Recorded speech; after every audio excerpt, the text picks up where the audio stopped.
Well, that was the worst possible result. Because before the game, we all kind of figured, we had hope, but, we kind of thought we were going to get blown out. It's 17-0. You're thinking, okay, well, we can accept our punishment. And then the Dolphins decided, I don't think we're going to quit. I don't think we're going to lay down in this game. And we come all the way back even to have a lead at 24-20. And there is going to be, this is going to be the longest Miami Dolphins offseason possibly ever. Because the ifs and the wouldas and the couldas and the shouldas are just astronomical. So we'll just go by them one by one here a little bit. All right? Bills fans, it's a hell of a rivalry, right? I mean, 3 games, all one-score games, all basically coming down to the very last possible second. I think it's going to be that way for quite some time. I'm not going to sit here and say we would have won that game with Tua. I'm not going to say we wouldn't have. We'll just talk about Skylar. Skylar did everything that you would expect a young, inexperienced quarterback to do in terms of the mistakes that he made are mistakes of being a young, inexperienced quarterback. Sometimes he holds the ball too long. Sometimes he don't hold it long enough. He misses guys that are coming open because he's afraid he's going to get sacked. He dumps the ball. He checks the ball down. He misses a throw here. He hits a throw there. The wide receivers didn't do a spectacular job in the first half of helping him out. There was a couple of drops. I'm not going to sit here and say Skylar Thompson is the reason why we lost that game. The one interception was pretty bad. The one interception was pretty bad, but it wasn't like there was 4 bad interceptions. You know what I mean? It was one. It was one bad interception. McDaniel made all of the mistakes that we have grown accustomed to throughout the entire season, and that's a little bit different. Now with Skylar, 7th round draft pick, he doesn't have a whole lot of starts under his belt, okay? And he was, he was raw. You see his highlights. He has the physical tools. He can make the throws. It's a work in progress, but he's a work in progress. He could develop into I believe he can develop into a quarterback better than Ryan Tannehill. We'll put it that way. I'm not going to raise his ceiling too much more, but I do believe that he could eventually develop to be better somebody than Tannehill. But McDaniel, the system of calling the play. Why can we just not have a normal, functioning offensive coordinator system? Remember, we had the 2 guys calling plays when it was 2 offensive coordinators, and so that we had that garbage, and now we got this, where every play is really delay a game. I mean, if you watch, it's 3, 2, 1, 0, snap. I mean, they're giving us the benefit of the doubt 9 plays out of 10. The play call is coming in too late. Now, some of that might be taking the extra couple of seconds with Skylar, but you shouldn't be cutting it that close. And, of course, it cost us on 4th down. It's 4th and inches. Now, we can debate and argue what shoulda, coulda, woulda happened before that. But it's 4th and inches. Skylar's a decent-sized guy. This is a no-brainer. It's 4th and inches. It's a quarterback sneak, and you live and die with the result. End of discussion. Okay? And then we get lucky. And that was the delay of game. So because they ran the play. By getting lucky, I mean they ran the play. It gets stuffed.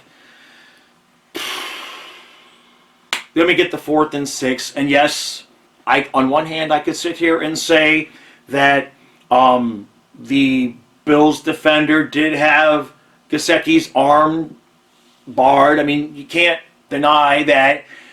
Are you going to make that call in that spot? I don't know. That's one of those things where you could argue for or against it. But Skylar had Hill wide open across the middle and doesn't hit him. And that's what happens when you go on the road in a playoff game with your 7th round draft pick. That You really weren't even sure if he was going to make the roster. You kind of thought this is a practice squad guy, stash him away in case of emergency. And instead he ends up, let's be honest, we started Skylar Thompson against the Bills on the road in the playoffs, and we almost pulled it off. So, from a heart perspective from this team, I got no complaints. I got no complaints. From a discipline standpoint from this team, especially on the offensive side of the ball, it's not so much in the defense. There's not a ton of defensive penalties. Cater's had a few, but there's no overriding problem defensively with the penalties like there is on the offensive line with the false starts.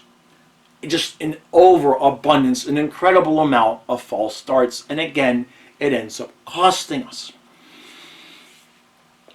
So, as disappointing as this is, and this is going to be a long off season because there's so many questions. Now look, for the people that don't want McDaniel to come back, he is a rookie head coach. Now, he has shown some really good things and some bad things.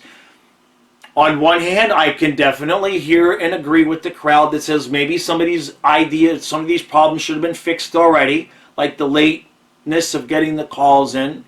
But I'm not going to fire this dude either, okay? Because we just almost beat Buffalo on the road in the playoffs with Skylar Thompson. You don't fire. You're not going to fire Mike McDaniel, okay? So we're going into the season next year with Mike McDaniel, head coach.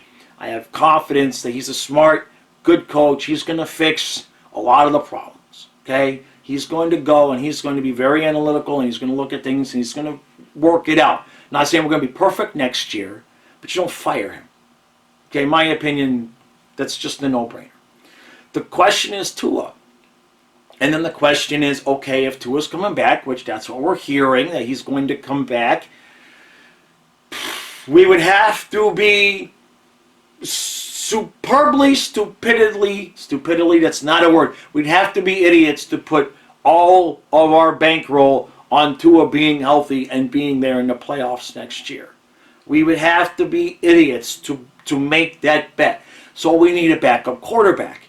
And of course, all we are going to see all summer long is the fighting about whether or not we've seen enough from Skylar Thompson to go into next year with him as the backup quarterback. And I don't have a real great answer for you there.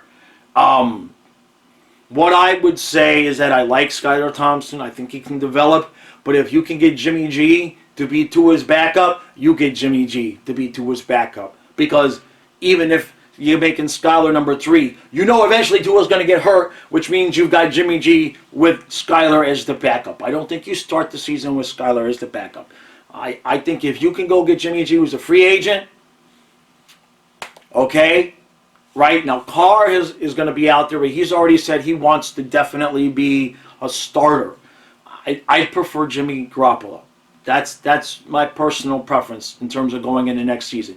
If you go into next season with Tua, Jimmy G, Skylar, and Tua gets hurt game 2, okay, we're good. We already know Jimmy G can win playoff games, which is what this franchise could just use, is a healthy quarterback that can win a playoff game, because it's been a while, okay? It has been a while. So you've got that situation. And you look at the running back situation, and by the end of this game, Ahmed was practically unconscious. Jeff Wilson was out there on one leg. Waddle, I know he's not a running back, but he's down to one arm. So injuries played a little bit of a role in terms of the offensive lack of output. But, 31 points. So there's just a ton of questions, and you got questions on the defense, right? Is who and what is X now, right? Has he been injured and that's why he hasn't looked good, or is he getting kind of washed? What are we going to put out there? Is Nick Needham coming back? Okay, there's a few other secondary guys. What about the Joneses, Brandon and Byron, right? What's going on there? Where do we have holes to fill there? I'm not exactly happy with Baker. If we could just stop throwing him in pass coverage, that would be fantastic. But, are we just going to roll with Baker and Roberts and that crew? I feel really good about the defensive line. And then, of course, we get to the offensive line. That's the last piece of the puzzle. I would prefer to move Connor Williams to guard and find a center that can snap. Now, he didn't do it today, although there was one low snap for Skylar. I think it was actually on a play that got called back on one of those timeouts that the Bills took. But if you can get a center that can block just as well but can also snap, and then you move Williams to guard, now you've solved two problems, okay? And then you've got problems at the tackles, lots of problems. So we have some issues, we have some holes. They're fillable holes, certainly. I believe this team will be back next year in the playoffs. But we have to get to a point where we just, okay, Tua's the quarterback. All right, who's the quarterback the other 6 games? And quite possibly in the playoffs. We need 2 quarterbacks. Like some hockey teams need 2 goalies. Sometimes you go through the playoffs and you use both goalies, okay? We have to approach this. If Tua's coming back, we have to approach this like we need 2 quarterbacks. And Jimmy G, okay, he's not perfect, right? But we know he can win games. That's all we need. Skylar proved it today. All we need is somebody who's not going to make the stupid mistake and is going to make the correct throw. It sounds simple. Sometimes it is. As a quarterback gets experience, look at what Geno Smith did in Seattle. Okay, if Geno Smith can do that, Jimmy G can be our backup or even more. So, and Sanders came back around, looks pretty good. I wouldn't mind getting a punter with a little bit bigger of a leg, but that's nitpicking. It's going to be a long summer. It's going to be a long summer. I do not recommend spending much time on Twitter over this summer because it is just going to be, I mean, you know, I'm posing we get Jimmy G to back up Tua, but the first bad throw Tua has, people are going to be screaming for Jimmy G to be taking over for Tua. So you see the kind of problems that those types of things create. If I could fix 3 things, if we only fix 3 things next year, if that's all we could do, fix the offensive play calling procedure. I'm going to wrap all of the offensive line issues up into one with the false starts and the bad snaps and the whole thing. Address the offensive line and get a backup quarterback that we know, okay, when you throw him out during a playoff game, the moment's not going to be too big for him. And again, I'm not blaming Skylar for today, but there were some plays. There were plays to be made that weren't made. There's only so much you can expect out of the kid. And I know people are saying Brock Purdy, but look, Brock Purdy, number 1, playing at home, San Francisco. Number 2, that's a different level of team, okay? First of all, I mean, Christian McCaffrey, all right, Deebo Samuel. That guy. I'm not saying we don't have guys, but they're healthy. Their offensive line is good. They're not asking Purdy to do as much. And with the 49ers defense, you know, a mistake here, a mistake there, misthrow, it's not as, it doesn't have the same effect. You know what I mean? So if we could go in and fix the offensive system, the offensive play calling system, the offensive line, and backup quarterback, you know, that still leaves us some holes here or there. But if we can be this good, if we can almost beat Buffalo with this secondary, okay, fix the offensive side of the ball, and we've got something. So, all right, Dolphin fans. Again, Buffalo fans, you know, I most of the Buffalo fans that have come on this channel have been pretty cool. I'm not the trash talky guy. I'm not the guy to say I'm crying and whining and all that. We don't do that here on this channel. All right, I'm cool, everybody. It was a hockey channel first. I have more subscribers combined from other teams than from my own team because I'm cool with everybody. So you guys won the game. It was a good game. There wasn't anything. I'm not sitting there saying the refs, we could have, would have done it. It was just a knockdown, drag out. Buffalo got it. They got it at the end. You know what I mean? You know, that last call, do I think it was a first down? I think you can't overrule by what the film showed. There wasn't enough to overrule whatever it was. So if they would have said it was 4th and inches, it would have stayed 4th and inches. But they said it was a first down, so it stayed a first down. And Dolphins lose. Bills win. And that's it. All right, I'm going to get this uploaded Kyle and I are going to be back in a couple hours streaming the next football game. We still got the Panther game tomorrow at 1 o'clock. We still got Monday Night Football tomorrow night. Got the Panther game Tuesday night. And then Wednesday, I'll probably take a break. You can definitely count on this channel for a plethora of Dolphin content over the summer. I started off slow this year, just wanting to cover the games. Now, especially as once the season is over and as football ends, I will be having a little bit more in-depth coverage of covering what the Dolphins do, pretty similar to what I do with the Panthers. So, all right, Dolphins couldn't get it done. Damn, that's the worst thing about it is we were like, okay, oh well, if we lose, it's. They gave us the hope. We all had hope, and we're sitting there and we're doing all the special things and the rubbing of the dog and the head and the hat and then just couldn't get it done right at the end. And that's the Dolphins.